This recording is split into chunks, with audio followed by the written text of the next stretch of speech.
வணக்கம். இன்னைக்கு நம்ம ஒரு யம்மியான டேஸ்டோட போன்விட்டா பர்ஃபி எப்படி பண்ணுறதுன்னு பார்க்கலாம் வாங்க.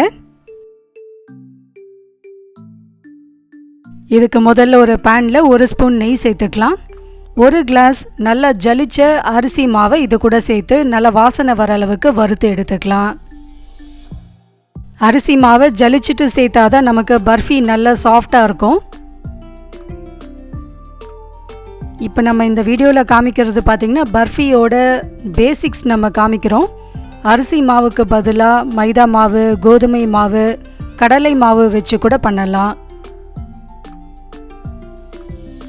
நல்லா வறுபட்டுடுச்சு. இப்போ இதை தனியாக ஒரு தட்டில் எடுத்து வச்சுக்கலாம். இப்போ 3/4 கிளாஸ் சர்க்கரை எடுத்துக்கலாம்.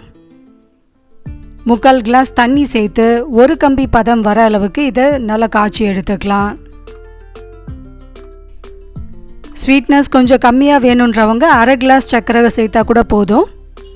இப்போ இது நல்லா கொதித்து 1 கம்பி பதம் வந்த பிறகு நம்ம வறுத்து வச்சுருக்க அந்த அரிசி மாவை இதில் சேர்த்து நல்லா கிளறி விட்டுடலாம்.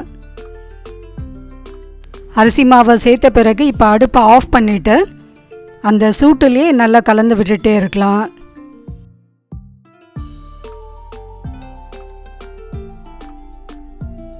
அடுத்து இதில் 4 ஸ்பூன் போன்விட்டாவை மிக்சியில் போட்டு நல்ல ஒரு ஸ்மூத்தான பவுடரை அரைச்சி எடுத்துட்டு அதையும் இது கூட சேர்த்து கலந்து விட்டுக்கலாம்.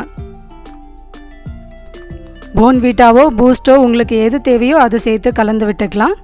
ஆனால் கண்டிப்பாக இதை ஃபைன் பவுடராக அரைச்சிட்டு கட்டிகள் இல்லாமல் சேர்த்தாதான் நமக்கு பர்ஃபி சரியான பதத்தில் வரும். அடுப்பு இப்போ ஆஃப்லேயே தான் இருக்குது. அந்த சூட்டுலேயே தான் நம்ம இதை கலந்து விட்டுட்டே இருக்கணும். ஒரு 10 நிமிஷத்தில் இது நல்லா கெட்டியாகி பேனில் ஒட்டாமல் நல்லா சுருண்டு திரண்டு வந்துடும்.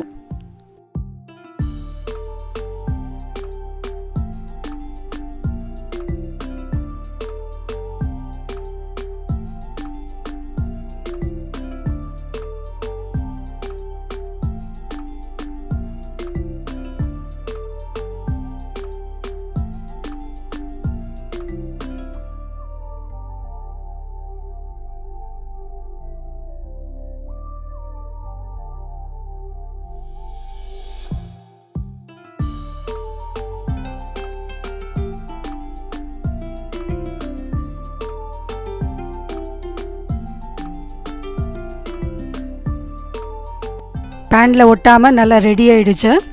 இப்போ ஒரு தட்டில் நெய் தடவி க்ரீஸ் பண்ணி எடுத்து வச்சுட்டு அதில் இதை சேர்த்துட்டு சமப்படுத்தி விட்டுடலாம். ஒரு கிண்ணத்தோட அடிபாகத்துலேயும் நெய் தடவிட்டு இது மாதிரி அழுத்தி எடுத்தோன்னா நல்ல ஸ்மூத்தான சர்ஃபேஸாக இருக்கும். இது 2 நிமிஷத்துலேயே நல்லா கெட்டியாகிடும். நல்லா அழுத்தி விட்ட பிறகு நமக்கு தேவையான அளவுகளில் இதை கட் பண்ணி ரெடி பண்ணி வச்சுக்கலாம்.